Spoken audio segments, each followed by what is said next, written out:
মা, মা, আজ কি রান্না করব বলুন তো? অনেক বেলা হয়ে গেল, রান্না চড়িয়ে দিই। মা, আমার তো বয়স হয়েছে, এখন আমার কাছে শোনার কি দরকার? তোরা নিজে নিজেই আজ থেকে সব সিদ্ধান্ত নিবি, কি করবি না করবি। এ কেমন কথা বলছেন মা? আপনি যতদিন আছেন ততদিন আপনি আমাদের অভিভাবক, আপনি বাড়ির সব সিদ্ধান্ত নেবেন। না রে মা, আমার বয়স শেষ, এখন তোদের সংসারের দায়িত্ব তোদেরই নিতে হবে। আচ্ছা মা, তাহলে আমি আজ খিচুড়ি রান্না করি। আচ্ছা ঠিক আছে মা, সাথে শুকনা মরিচ ভর্তা করিস। ঠিক আছে মা, তাই করব।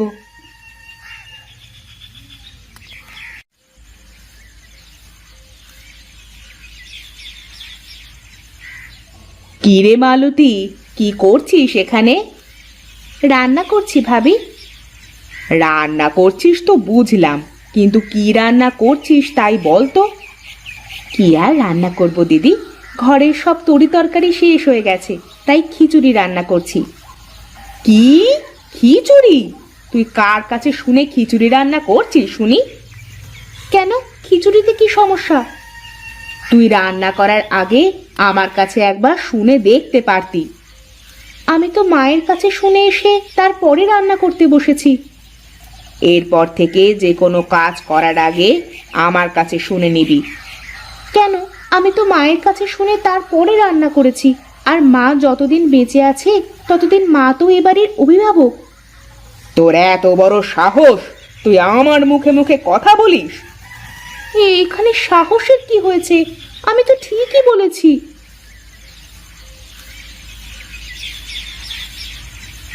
কি ব্যাপার, কি এত ঝগড়াঝাটি কেন এখানে?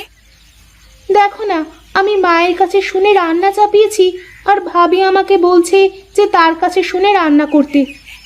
কি ব্যাপার ভাবি, মা তো এখনো বেঁচে আছে, তাহলে মালতী মায়ের কথা না শুনে তোমার কথা শুনতে যাবে কেন? মা বেঁচে আছে বলে কি এই সংসারে আমার কোনো মূল্য নেই? আমিও তো এ বাড়ির বড় বউ। হ্যাঁ, তুমি এই বাড়ির বড় বউ, কিন্তু এই বাড়ির মালকিন তো না। মা যতদিন বেঁচে আছে ততদিন এই সংসারের সব কিছু মায়ের ইচ্ছে অনুযায়ী হবে, তোমার ইচ্ছে অনুযায়ী নয়। কি, আমাকে এইভাবে অপমান করলে তোমরা?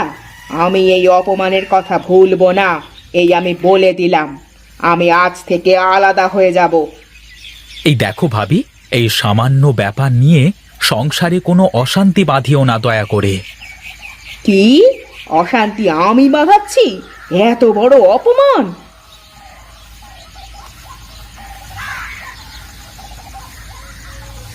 দেখেছো ভাবির ব্যবহার, দেখেছো? প্রতিদিন আমার সাথে এইরকম ব্যবহার করে ভাবি। বাদ দাও তো ভাবির কথা, সে তো অমনি। আমার খুব ক্ষুধা পেয়েছে, আমাকে খেতে দাও। আচ্ছা ঠিক আছে, তুমি ঘরে গিয়ে বসো, আমি খাবার নিয়ে আসছি।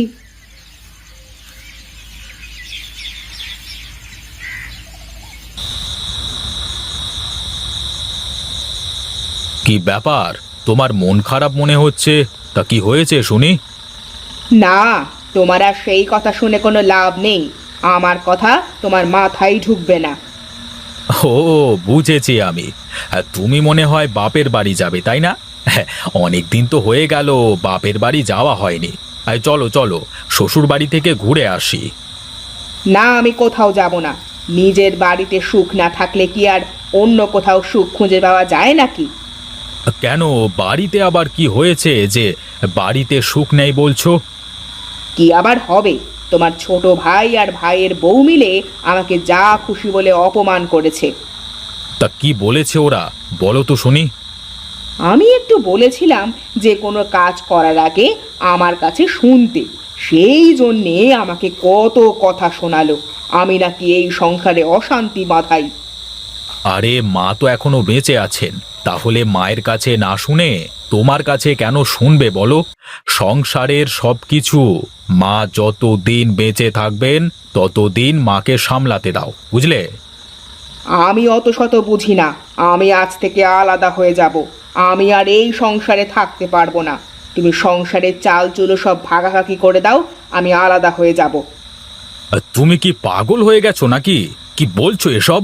এই সামান্য ব্যাপার নিয়ে কি কেউ সংসার ভাগ করে নাকি? আমি জানতাম তুমি আমার কথায় কানই দেবে না। আমাকে অপমান করেছে তো, তোমাকে তো করছে না, তাই তোমার গায়ে জ্বালা বাঁধে না। আচ্ছা আচ্ছা, হয়েছে হয়েছে, কাল আমি সুজয়ের সাথে কথা বলে দেখব। কি হয়েছে বাবা? আমাকে ডেকেছিস কেন তোরা? মা, বড় ভাবি কিন্তু দিন দিন খুব খারাপ ব্যবহার করতে শুরু করেছে। একটু থেকে একটু হলেই আমাকে বলে আলাদা হয়ে যাব, থাকবো না সংসারে। হাতের 5 আঙুল কি আর সমান হয় রে বাবা? বড় বউ একটু খিটখিটে স্বভাবের। সবাই মিলেমিশে থাকাটাই তো সংসারের নিয়ম।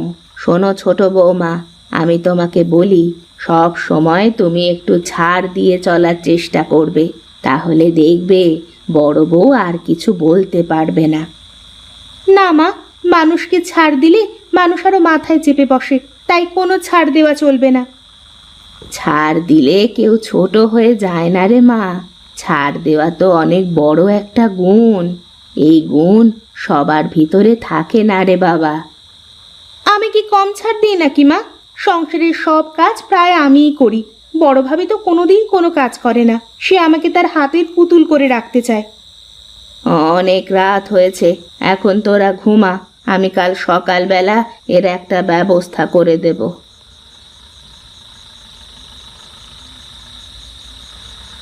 আজ অনেক দিন হয়ে গেল মেয়েটাকে দেখি না। মেয়েটাও অনেক দিন আমাদের বাড়িতে আসে না। মেয়েটাকে দেখতে বড় ইচ্ছে করছে গো। হ্যাঁ, সে তো আমারও করছে গো, কিন্তু মেয়েটা একদিন আসলে তো হতো। আমরা তো অনেক দিন হয়ে গেল মেয়েটার বাড়িতেও যাই না। চলো না, মেয়েটার বাড়ি থেকে একদিন ঘুরে আসি। তা তুমি মন্দ বলনি। একটু যাওয়া আসা না থাকলে আতিথেয়তা থাকে না। আর চলো, কাল বিকেল বেলায় যাই, মেয়েটার বাড়ি থেকে ঘুরে আসি। ঠিক আছে, তাই হোক, চলো কাল যাই। ঠিক আছে, কালকে আমি হাট থেকে বড় দেখে একটা কাতলা আর কিছু মিষ্টি কিনে নিয়ে আসবো। আচ্ছা ঠিক আছে, তাই হোক। এখন ঘুমাও, অনেক রাত হয়ে গেছে। হ্যাঁ, চলো চলো ঘুমাই।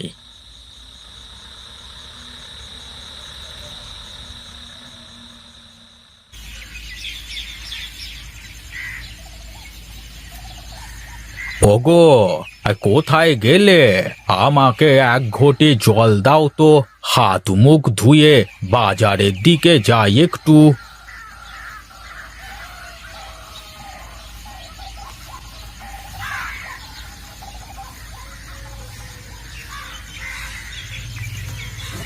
গিন্নি, বাজারের ব্যাগটা দাও তো দেখি, বাজার থেকে ঘুরে আসি।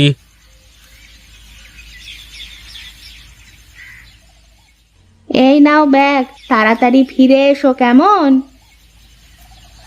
তোমার তো আবার বাজারে গিয়ে চায়ের দোকানে বসে আড্ডা দিতে লাগলে দিন দুনিয়া সব ভুলে যাও। কি আর করব, এই শেষ বয়সে ওখানেই একটু শান্তি মেলে। সব বুড়ো মিলে পুরনো স্মৃতিগুলো একটু ঝালাই করি। তা সব ঠিক আছে, তবে আজ তোমার ঝালাই বাদ দিয়ে তাড়াতাড়ি বাড়ি চলে এসো না গো, মেয়ের বাড়িতে যেতে হবে তো।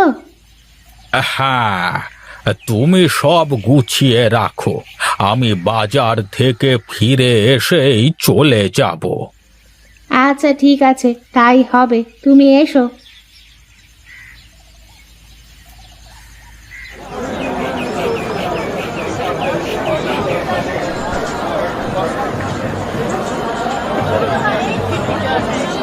আরে হরিহর কাকা, কি মাছ দেবো আপনাকে? দে দে, বড় দেখে আমাকে একটা কাতলা মাছ দে দেখি। মেয়ের বাড়িতে যেতে হবে, বুঝলি তো। হ্যাঁ আচ্ছা কাকা, এই নাও, এই বড় মাছটা নিয়ে যাও, খুব ভালো হবে। এই পাশের গ্রামের বিলের মাছ। আচ্ছা আচ্ছা, দে দে। এই নাও টাকা। আমি মিষ্টির দোকানে যাই।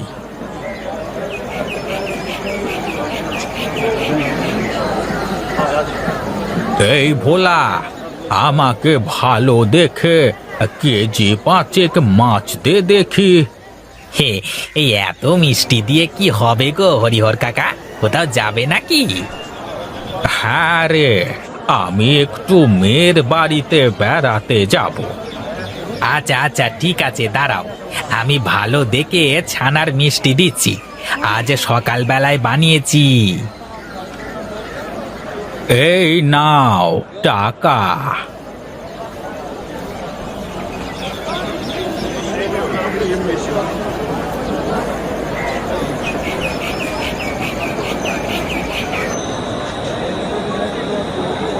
কি ব্যাপার কাকা বাবু, কোথায় চললে?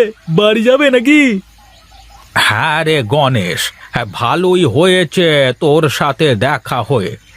আমরা আমরা আজকে মেয়ের বাড়িতে যাব। হ্যাঁ, আমাদের দিয়ে আসতে পারবি তুই? কেন পারবো না, অবশ্যই পারবো। বেশ বেশ, চল তবে।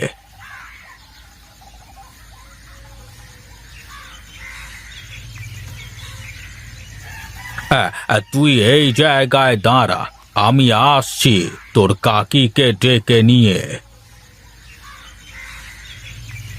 কোথায় গো? গাড়ি চলে এসেছে, তাড়াতাড়ি চলে এসো।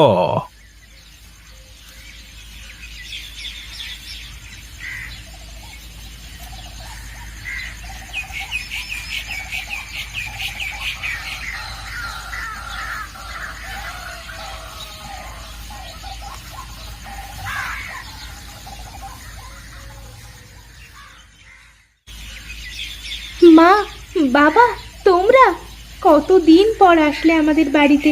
আমি ভাবছিলাম আমি যাব বেড়াতে। এসো, ভেতরে এসো। হ্যাঁ রে মা, তোকে দেখতে বড় ইচ্ছে হচ্ছিল, তাই চলে আসলাম। ভালোই করেছো, এসো ভেতরে গিয়ে বসো।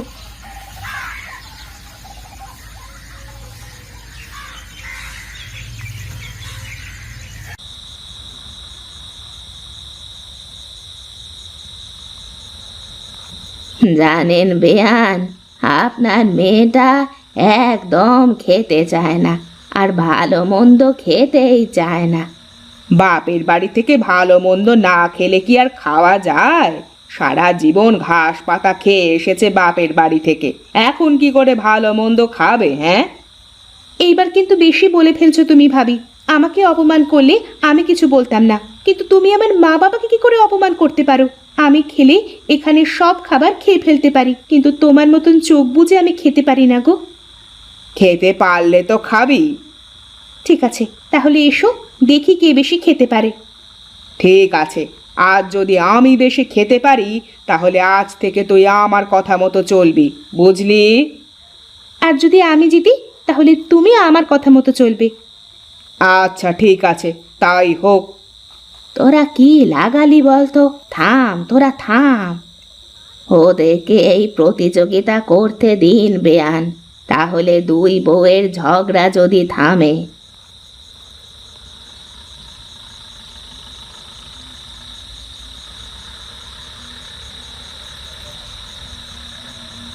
আমি আর খেতে পারবো না, তুই জিতে গেছিস মালতী।